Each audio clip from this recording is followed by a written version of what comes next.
Welcome everybody from the Spark Systems YouTube channel. It's great to have you here with us today.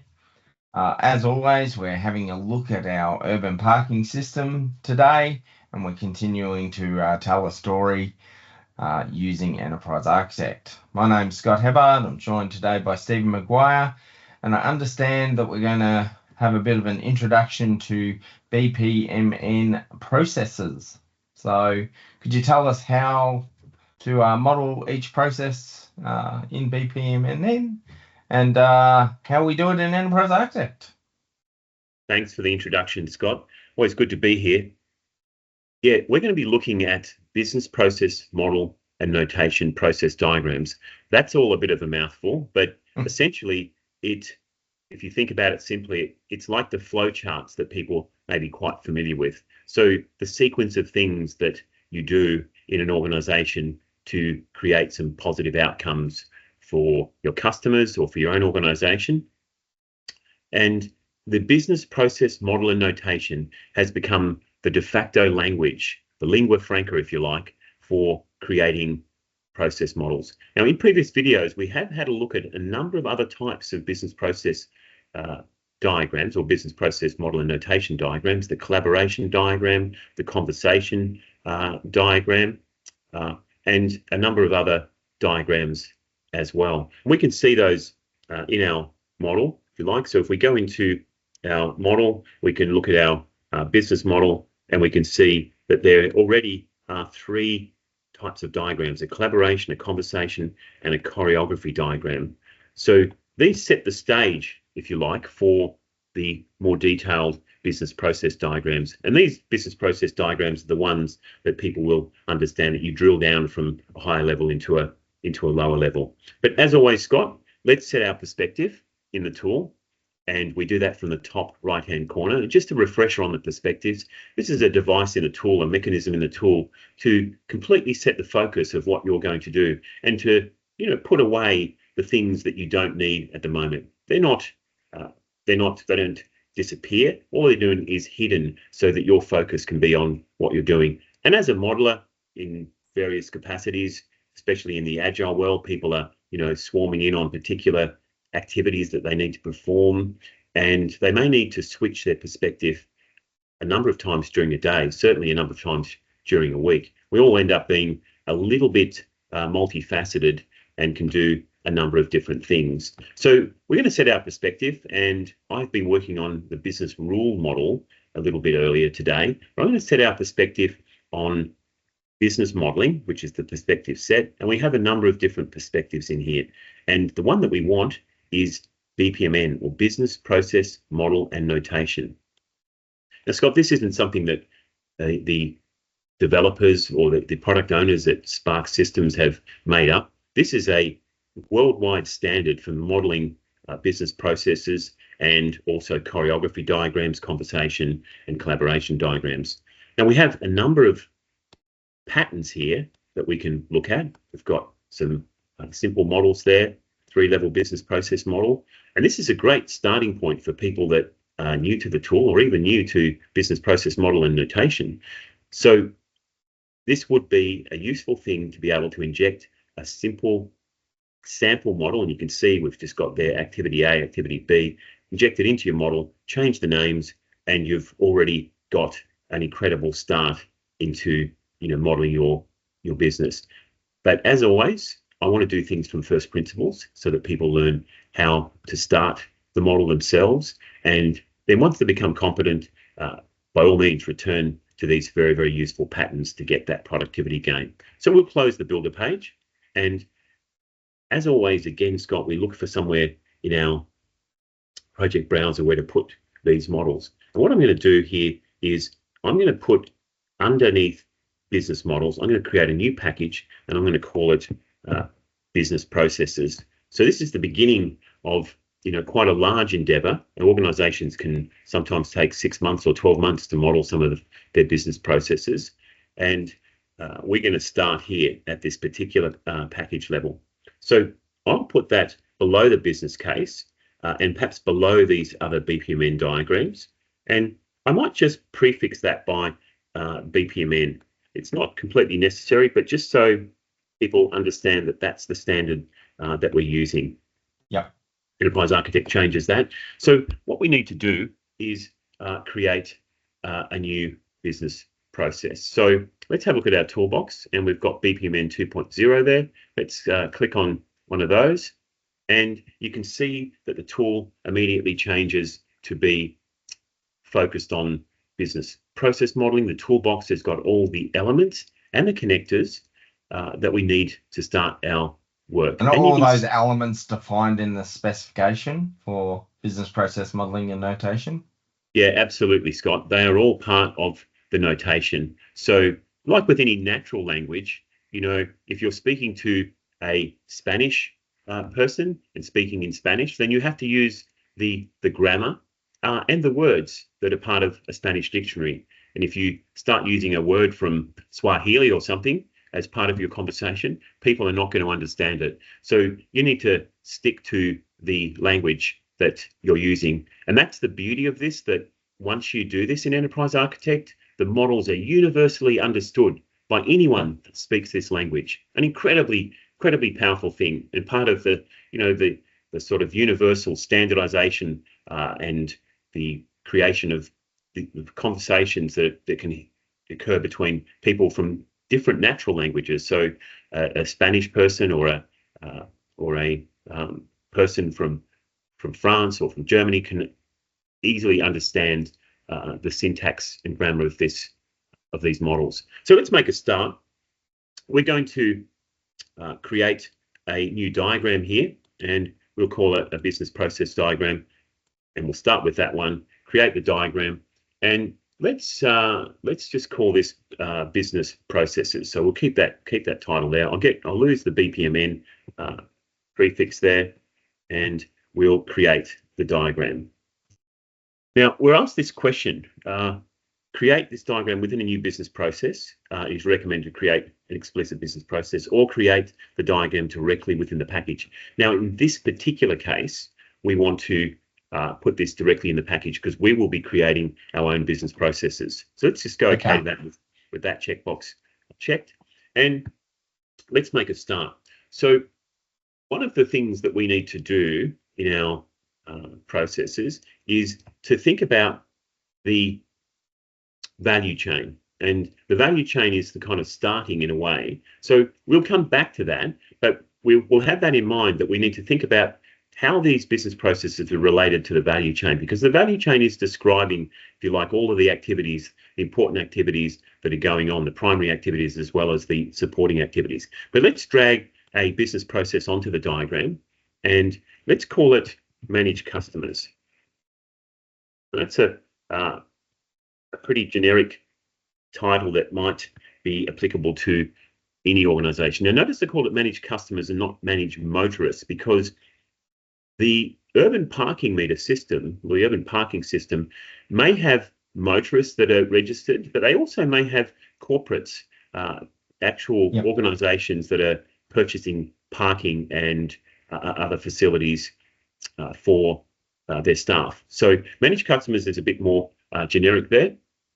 And the thing that I like to do, as always, Scott, is to always put some notes or some descriptions in about what this process is about. So, you know, this process handles aspects of customer relationship management, including account creation, profile management, and it serves as the primary interface between parking system and its users. So that's, you know, a useful thing. We've got that boxed on the screen. Now, what are the other things that go on here? So another activity that we have is managing permits. So we're going to do this one and say manage permits. So these are the kind of permits that people get to be able to park outside their own house in the central part of a city or an urban environment. So again, we want some description of that so people understand that. The issuance of renewals and revocations of various parking permits and things. So we've got that. The other thing that people do in our system is they manage reservations. So this wouldn't be for street parking, but for all sorts of things like events, or there's particular parking in a tower block or something of parking where they can make reservations in advance for the parking. So let's do that as well, and we'll call this manage reservations. Manage parking reservations. Let's put it in like that. Yeah. Okay, so we've got these things. I want to make this connection between the value chain. So one of the things that we need to do, apart from manage customers, is we need to be able to manage infrastructure. So yeah, let's put that in, manage infrastructure. And the other thing we probably need to do is to be able to manage digital assets, because that's a big part of the urban parking meter system. It is digital, and it's using a whole lot of technology assets to be able to carry out its work. So there isn't a element on the as part of the business process language that connects these things up. But Scott, as a modeler with some experience in this field, I like to be able to connect these elements up. Yeah. And so I'm going to use an association which is theoretically used between data objects and activities, but I think it's a useful thing to do. Feel free to use any other type of connector if you want. The languages all allow you to introduce your own elements and connectors if you want. So I'm going to do that. I'm going to connect these up, and I think people understand what that is about. I'm going to change the direction of that. So I'm over at the properties window. The direction is part of the general set of properties here. I'm going to use the drop down, and I'm going to choose source to destination. And I'll do the same thing with the managed digital assets. So exactly the same thing, using an association there, and I'm going to say source to destination. So with that done, I need to make a little bit of room for my value chain things. I'm going to drop that down a little bit. Now I'm going to go to my value chain. Now I can, do a search for that, but the project browser has been organized reasonably well. I can look at my strategic models, and there we have value chain there. But if I didn't know where it was, Scott, I could use the find in models. So to find that, I'm going to use the Control F key on my keyboard and say value chain, and look for that element. And you can see. Does that do a search through the whole model? Yeah, I can do it through the whole model, Scott, or I can restrict it to a particular package and its sub packages. Right. So incredibly flexible there. I found that there's some text there, and I've also got this package. So I can simply, say find in the browser, and there it is there. So if it wasn't so obvious to find, that's just a little tip, a trick along the way. There's the value chain. Let's open up the diagram. And Scott, just in passing, I can tell that this is a diagram. And I know this because the little icon in front of the word value chain has got three little parts to it. That indicates that it's a type of diagram. People often get confused by, whether something's a diagram or an element, but it's actually very easy. If the little icon has got a number of little components to it, joined by connectors, you'll see that it's a diagram. Let's open up. If I look up above, home, behavioral models, requirements, strategic, structural, and system views are all diagrams. Is that correct? Yeah, that's right, Scott. Yeah. So let's open this value chain, and let's look in here. And we've got firm infrastructure. So it says corporate infrastructure provides the strategic backbone and governance framework for the digital parking meter system. Let's make a copy of that element. All I'm doing is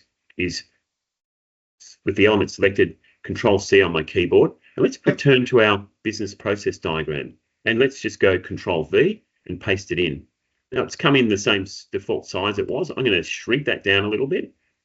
I don't need it to be quite that big. And it won't shrink the other one? No, Scott, it's a great question. And no, Enterprise Architect takes care of that. You can see it's exactly the same. And the important thing there is that when an element gets put onto a diagram, it's actually not the element itself, but an object representation of the element. So I can do different things to it. For example, I could change the color of the element on this particular diagram if I wanted to, without affecting the color on the other one. So an important thing to understand. And I'm going to make a trace. Again, this is not part of the BPMN. So for the purists out there, don't be concerned. The language by definition, in the spec, allows you to create other things, other elements and other connectors, so long as you don't break or, redefine the language itself. So we're tracing from a business process element in a BPMN diagram to a value chain in a strategic model. And I'm going to use the trace element, meaning that this business process is a lower level thing than the firm infrastructure supporting, supporting thing. You can see it's a supporting activity in the value chain. So exactly the same thing again here. Manage digital assets. I'm going to go back to my value chain and I'm going to look for technology development. That's kind of something that might be relevant. You can see there's some notes there. I'm going to take that through into the business process diagram. And again, I'm just going to paste that on there. I can use the magic of the layout ribbon, multi-select these two elements. The one with the stipple border is the template. Use the alignment panel of the layout ribbon and make both height and width the same. There it is. And I can also say I want to align them up in the same stroke, and I'll take that off now, drop that down a little bit. You can see EA is doing the spacing and alignment for me, and I will just drop a trace between that element and the technology element. So incredibly useful. You can see I've got the notes. So while the element on the diagram is allows me to change the color and do different things, I can still get access to the notes on this diagram. So that's the beginning of this process diagram, Scott. And what I'm going to get you to do is to do a bit of your time travel magic, and I'll finish off the diagram and I'll be back in a couple of seconds. Welcome back, everybody. We've performed a little bit of editing and time travel magic, and we've now completed our business process diagram. So over to you, Stephen. Can you tell us a little bit about what's happening on the diagram and give us a bit more background? Yeah, thanks, Scott. We have completed the diagram, and you can see that we've applied some color here. I haven't used the legend in this case. I've done this manually, which is always an option. There are times when the dynamic legends are incredibly useful. In this one, I wanted to add some other kind of semantics to the diagram. So you see that there are three colors on the diagram. We've got the value chain items or elements, the firm infrastructure and the technology development that have come from the value chain. I'll flick over to the value chain diagram. And you notice also that we've got our primary activities there of inbound logistics operations, outbounds, marketing, sales, services, which I could also apply to some of these business processes. And I encourage you always, as a general idea, to be connecting your models and the elements on them to higher level elements or notions, and then also to lower level notions as well. So that's the higher level aspect of it. And with the color, what we've got here is we've got the two different colors for the processes. And the reason why I've done this is I want to indicate that the managed infrastructure and managed digital assets are kind of part, if you like, of these supporting activities. They're not things to do with the customer, but the other processes: manage customers, manage permits, manage reservations, manage payments and billing, manage disputes. And of course, you could have much more customer focused. Yeah, they're customer focused. So it gives people an indication of that. And I could put a legend on to indicate that as well. So the other thing to remember is that these elements all have notes under them that describe exactly what the process is about. And the other thing to notice, Scott, is that there are these little icons in the bottom right-hand corner which show that there's some other models that we can launch, or other diagrams that we can launch from those. And that's going to be the subject of our next video, of how to take this model down from this very high level notions of the key or the key processes, business processes, down into the level where people are maybe more familiar with the kind of diagrams that have starts and activities on them, and gateways and things, decisions. So that's all for this diagram. But as always, I encourage people to use the information that they've learned in their own initiatives and create these high-level business processes as the starting point and link to the value chain so that people can understand that we're not just, telling a story that's got no relevance. This whole narrative that we're creating is about your business and the activities and the processes that are carried out by your particular business. No, that's excellent. Thanks, Stephen. It's really great to see some of the high-level items and elements from the value chain being connected to some of the implementation, and I'm sure we'll connect at lower levels as well. As always, I'd like to encourage our audience from the Spark Systems YouTube channel to like, comment, and subscribe on all of our videos. We love your feedback. We love hearing from you. And we love seeing you subscribe to our channel so you can hear the latest and greatest about Spark Systems tools, including Enterprise Architect, ProLaborate, and the ProCloud Server. As always, thank you very much, Stephen, for your expertise. It's been great to see a business process diagram being built from scratch. Appreciate it, and look forward to seeing you in our next video. Thanks, Scott. Always a pleasure to be here.